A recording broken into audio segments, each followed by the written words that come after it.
O Novo Testamento, em sua maior parte, são cartas escritas pelos apóstolos a várias comunidades de cristãos existentes no primeiro século. Os cristãos aceitam essas cartas como sendo inspiradas e autorizadas por Deus para aquela época e para os nossos dias. Mas o Apocalipse apresenta 7 cartas que, segundo o apóstolo João, são do próprio Jesus Cristo. As cartas são destinadas a 7 igrejas que estavam localizadas na Ásia Menor, atual Turquia. O local dessas igrejas seriam as cidades de Éfeso, Esmirna, Pérgamo, Tiatira, Sardes, Filadélfia e Laodiceia. Qual o conteúdo dessas cartas? Elas foram destinadas apenas aos crentes do primeiro século ou elas foram destinadas aos cristãos de todas as épocas? Elas contêm apenas instruções literais ou podem conter profecias revelando como seria a Igreja de Jesus Cristo ao longo da história? Quando lemos essas cartas, notamos que há 3 declarações de Jesus que aparecem em sua mensagem a todas as igrejas e que parecem ter importância para os cristãos de todas as épocas. Elas são chamadas de mensagens universais. São elas: a primeira, dirigida a todas as igrejas, assim diz: conheço as tuas obras. Milhões de cristãos entendem ser essa uma afirmação da onisciência de Jesus Cristo. Ele se apresenta como aquele que conhece pessoalmente cada pessoa e o que cada um faz. Ninguém pode enganá-lo.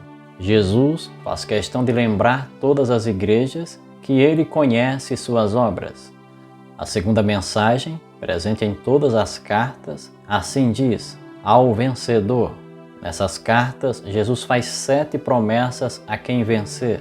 Essa expressão, usada por Jesus, indica que todo ser humano está envolvido em uma guerra espiritual e é necessário vencer. Ele só promete recompensas aos vencedores. O apóstolo Paulo esclarece a natureza dessa guerra, porque, disse ele, a nossa luta não é contra o sangue e a carne, e sim contra os principados e potestades, contra os dominadores deste mundo tenebroso, contra as forças espirituais do mal nas regiões celestes. Portanto, tomai toda a armadura de Deus para que possais resistir no dia mau e, depois de terdes vencido tudo, permanecer inabaláveis. Éfesios 6, versos 12 e 13. Segundo Paulo, forças invisíveis estão constantemente tentando o homem a pecar. Cabe ao homem vencê-las, utilizando aquilo que Paulo chamou de armadura de Deus. A terceira mensagem, que está presente nas 7 cartas e universal, é: quem tem ouvidos, ouça o que o Espírito diz às igrejas. Quando Jesus estava com os discípulos, ele prometeu enviar o Espírito Santo para estar com os discípulos. O Espírito Santo lembraria os discípulos as palavras de Jesus, convenceria eles do pecado e realizaria milagres. Ele disse: mas recebereis poder ao descer sobre vós o Espírito Santo e sereis minhas testemunhas tanto em Jerusalém como em toda a Judéia e Samaria e até aos confins da terra. Atos 1, verso 8. Nas cartas, Jesus lembra aos crentes que eles devem ouvir a poderosa pessoa do Espírito Santo. Contudo, existe um detalhe que torna a leitura das 7 cartas ainda mais fascinante. A abundância do número 7 no Apocalipse sugere um uso simbólico. São 7 igrejas, 7 selos, 7 trombetas e 7 pragas. Além disso, o fato de que nessa região havia mais de 7 igrejas sugere a ideia de que as 7 igrejas foram escolhidas devido às suas características como símbolos proféticos de 7 períodos específicos da igreja cristã. A declaração de Jesus a João escreve as coisas que são e as que depois destas hão de vir, Apocalipse 1,19, sugere esta ideia. O estudo da história parece confirmar esta ideia. A primeira carta, à igreja de Éfeso, simboliza, nesse caso, o período da igreja apostólica, que corresponde ao primeiro século da era cristã. Nessa carta, Jesus faz um elogio à sua igreja, disse ele: conheço as tuas obras, assim o teu labor como a tua perseverança, e que puseste à prova os que a si mesmos se declaram apóstolos e não o são, e os achaste mentirosos. Apocalipse 2, verso 2. Há também uma reprovação para aqueles que estavam perdendo o amor para com ele. Ele disse: abandonaste o teu primeiro amor. Apocalipse 2, verso 4. Essa época, a dos apóstolos, primeiro século, foi de grande crescimento. O historiador Gibbons diz que os cristãos chegaram a ser uns 6 milhões. Os apóstolos deixaram bem claro na Bíblia a doutrina pura de Cristo. Eles também foram elogiados por não tolerarem doutrinas falsas. E que puseste à prova, disse Jesus, os que a si mesmos se declaram apóstolos e não são, e os achaste mentirosos. Apocalipse 2, versos 2 e 3.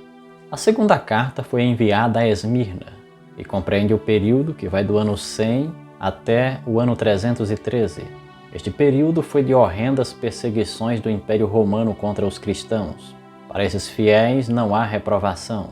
O período termina com o Edito de Tolerância de Milão, assinado por Constantino no ano 313. A expressão "e tereis uma tribulação de 10 dias" pode estar se referindo aos 10 períodos de perseguições gerais, de 303 a 313. Mas o sangue dos mártires foi como semente que fez aumentar ainda mais o número de cristãos. Um dos exemplos de perseguição foi o cristão Policarpo. O Estado exigia que Policarpo, pastor de Esmirna, adorasse César como se fosse um deus. Policarpo respondeu: servi a meu Jesus por 50 anos e ele não falhou para comigo um só dia.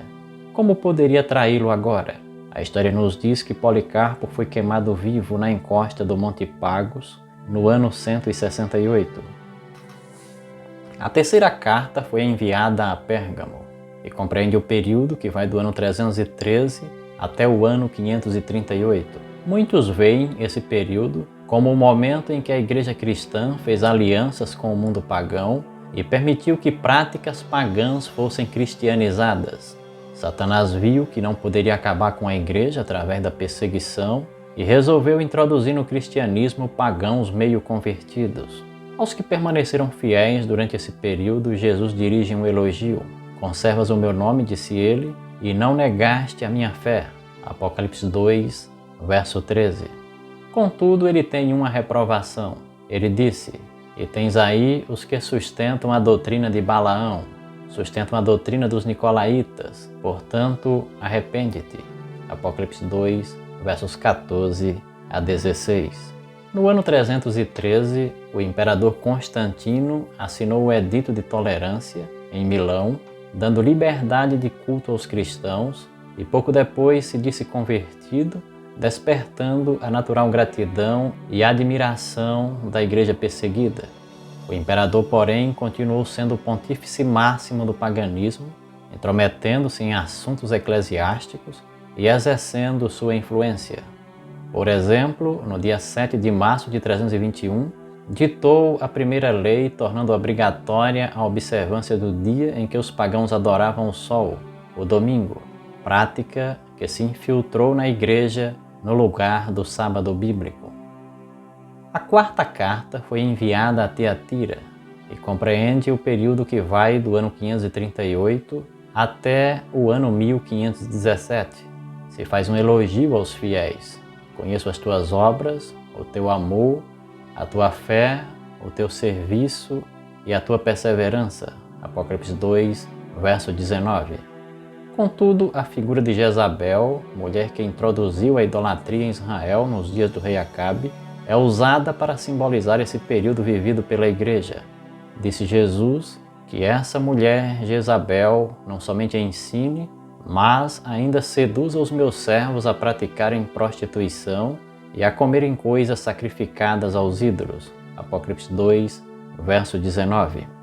Em 538 entrou em vigor o Edito de Justiniano, que permitia condenar, até com a pena de morte, os que não respeitassem os ensinos do bispo de Roma.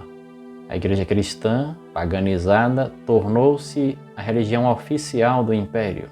A minoria fiel às escrituras foi perseguida. Em Tiatira restaria um pequeno grupo de fiéis. Eles seriam, segundo Jesus, os demais de Tiatira, a tantos quantos não têm essa doutrina. Apocalipse 2, verso 24. A quinta carta foi enviada a Sardes e compreende o período que vai do ano 1517 até o ano 1798. Sardes é descrita como uma igreja morta e é reprovada. Conheço as tuas obras, disse Jesus, que tens nome de que vives e estás morto. Apocalipse 3, verso 1. Contudo, Jesus afirma que havia algumas pessoas dignas de elogio. Umas poucas pessoas, disse ele, que não contaminaram as suas vestiduras. Apocalipse 3, verso 4. Nesse período, a verdade bíblica começa a abrir caminho por meio dos reformadores. Infelizmente, com a morte dos reformadores, as igrejas deixaram morrer parte das verdades descobertas por seus fundadores e não avançaram na pesquisa da verdade. A sexta carta foi enviada a Filadélfia e compreende o período que vai do ano 1798 até o ano 1844. Essa igreja é elogiada e é a única a não ter reprovação. Jesus a descreve da seguinte forma: que tens pouca força, disse ele, entretanto guardaste a minha palavra e não negaste o meu nome. Apocalipse 3, verso 8. Na última parte do século XVIII e a primeira do século XIX, começa-se a estudar Daniel e Apocalipse e surgem os maiores reavivamentos da história. Organizam-se as sociedades bíblicas e dá-se início à expansão missionária. A última carta foi enviada a Laodiceia e compreende o período que vai do ano 1844 até os nossos dias.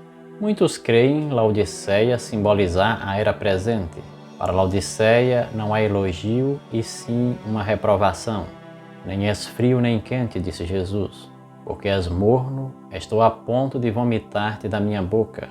Apocalipse 3, versos 15 e 16. Apesar da mornidão, Jesus aconselha Laodiceia, indicando que ainda há esperança. Ele diz: aconselho-te que de mim compres ouro refinado pelo fogo, e vestiduras brancas, e colírio para ungires os teus olhos. Apocalipse 3, verso 18. Para Laodiceia, símbolo da última geração de cristãos sobre a terra, só o verdadeiro arrependimento poderá salvá-la. Disse Jesus: eu repreendo e disciplino a quantos amo, sê pois zeloso e arrepende-te. Apocalipse 3, verso 19. Aos que se arrependerem, Jesus promete uma bênção. Eis que estou à porta e bato, disse ele. Se alguém ouvir a minha voz e abrir a porta, entrarei em sua casa e cearei com ele e ele comigo. Ao vencedor, dar-lhe-ei sentar-se comigo no meu trono, assim como também eu venci e me sentei com meu Pai no seu trono. Apocalipse 3, versos 20 e 21.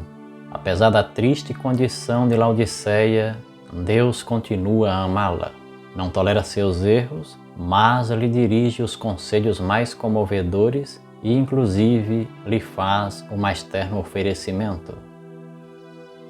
Se você gostou, meu amigo, sugiro-lhe se inscrever no canal, tocar no sininho para receber notificações de vídeos novos. Também poderá comentar e compartilhar com seus amigos. A seguir, disponibilizaremos na tela final a playlist de todos os vídeos produzidos através do canal sobre o livro do Apocalipse.